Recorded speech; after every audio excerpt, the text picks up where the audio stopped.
hello rise मोर अन्य এটা ভিডিঅ'লৈ আপোনালোক সকলোকে স্বাগতম জনাইছো মিনি ব্লগত কৈছিলো এই কাপোৰজোৰ মোৰ বাবে বৰ বিশেষ কাৰণ এই কাপোৰজোৰ মোক মাহতে মোৰ পঞ্চামৃতৰ টাইমত দিছিলে আৰু এজনী ছোৱালী যেতিয়া মাক হ'ব ওলাই সেই সময়কণ বা সেই খবৰটো ছোৱালীজনীৰ বাবে কেনেকুৱা হয় প্ৰত্যেকজনী মাকে জানে মোৰো হে তেনেকুৱা আছিল মোৰ বিশেষ দিনটো মাহতে কাপোৰজোৰ দিছিলে কাপোৰজোৰ দেখিলে মোৰ মনটো ভাল লাগি যায় সেই দিনটোলৈ মনত পৰি যায় আজি যাবলৈ ওলাইছো এয়াৰফালৰ ৰিলেটিভৰ মানুহ এগৰাকীৰ আদ্য শ্ৰাদ্ধ আমি ঘৰৰ পৰা ওলাই আহিলো জন্ম বিবাহ মৃত্যু এই তিনিটা কথা কোনেও কেতিয়াও ক'ব নোৱাৰে যে কাৰ কেতিয়া হয় কোন কেতিয়া জন্ম হ'ব কাৰ কেতিয়া মৃত্যু হ'ব এটো কেতিয়াও কোনেও ক'ব নোৱাৰে ভগৱানে নিৰ্ধাৰিত কৰে মানুহে জীয়াই থকা দিনকেইটাতে ইমান গৰ্ব ইমান অহংকাৰ কৰে কিন্তু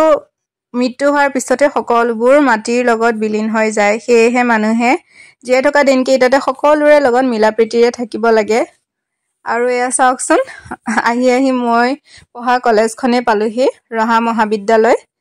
যিখনত এতিয়া মোৰ বৰ্তমান ভাইটি পঢ়ি আছে কলেজৰ ৰাস্তাৰে আহি থাকোতে মোৰ গোটেই কলেজীয়া দিনবোৰলৈ মনত পৰি গৈছে এই ৰাস্তাটোৰে কম আহিলোনে এয়া আকৌ জিলমিল গাড়ীত আহোতে টোপনিয়ে গ'ল আমি আহি পালোহি এয়া হাজবেণ্ডে খালে ময়ো খাবলৈ বহিছো আৰু খাই মেলি লৈ এয়া জিলমিললৈ চাওক তাই কিন্তু একোৱে নাখালে হেয়া টুপি পিন্ধি আছিলে যিহেতু অকমান গৰমো লাগিছিলে যে ঘামি জামি গোটেইজনী অৱস্থা নাই চুলিখিনিও ঘামি গলগৈ সেয়েহে টুপি চুপি খুলি দিছো আৰু তাৰ পিছতে আকৌ আমি শ্ৰাদ্ধ ঘৰৰ পৰা আহি পেলে আমাৰ ৰহাতে অনুষ্ঠিত হোৱা শতাব্দী সমাৰোহ 120 বছৰীয়া শতাব্দী সমাৰোহলৈ আহিলো আমাৰ ৰহাৰে ৰহা উচ্চতৰ মাধ্যমিক বিদ্যালয়ৰ 120 বছৰীয়া শতাব্দী সমাৰোহ অনুষ্ঠিত কৰিছিলে এতিয়া বৰ্তমান শেষ হ'ল বাৰু সেই তাকে আৰু চাওকচোন এই পতাকা কেইখন যে ইমান ভাল লাগিছে ন উৰি থাকোতে 120 বছৰ হোৱাৰ বাবে 120খন পতাকা উৰুৱাইছে আৰু এয়া হৈছে পেন্ডেল ভাগ আৰু তাতে দোকান আহিছে বাৰু বেছিও অহা নাই 5-6খন মান দোকান হৈছে আৰু আমাৰ ৰহাত যিমান কেইখন স্কুল কলেজ আছে সকলোৱে ইয়াত ভাগ লৈছে এইবোৰ চাওকচোন প্ৰদৰ্শনী আমাৰ সমাজৰ পৰা হেৰাই যাবলৈ ধৰা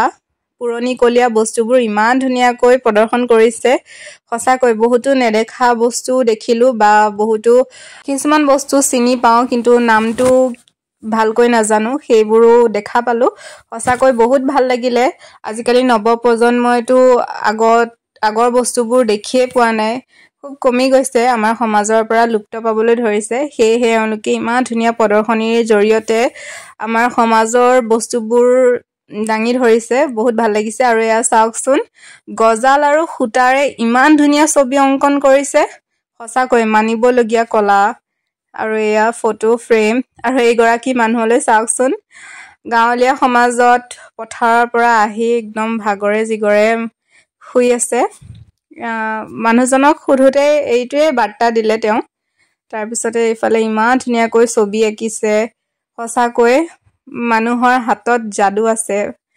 ইমান ধুনীয়াকৈ আৰু প্ৰতিটো ছবিয়ে কিবা নহয় কিবা এটা বাৰ্তা দিবলৈ চেষ্টা কৰিছে সঁচাকৈ বহুত ভাল লাগি গ'ল আৰু তাতে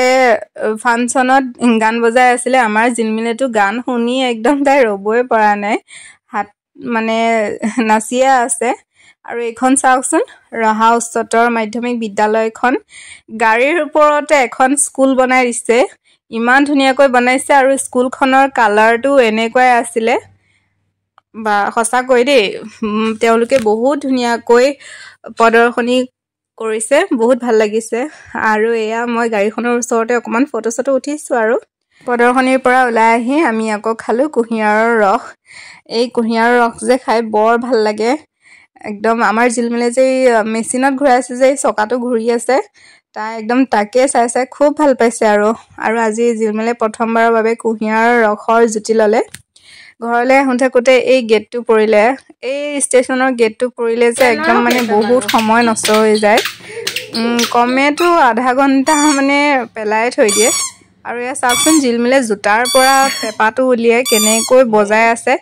কেনেকৈ উলিয়ালে মানে গমেই নাপালোঁ আৰু এয়া চাওকচোন পেপাটো যে খুজিলেও নিদিয়ে তাই একদম বজাইছে আৰু মুখৰ ভিতৰলৈ লৈ গৈছে চাওকচোন একদম ইমান খুজিছোঁ নিদিয়ে লাষ্টত দেউতাকে একদম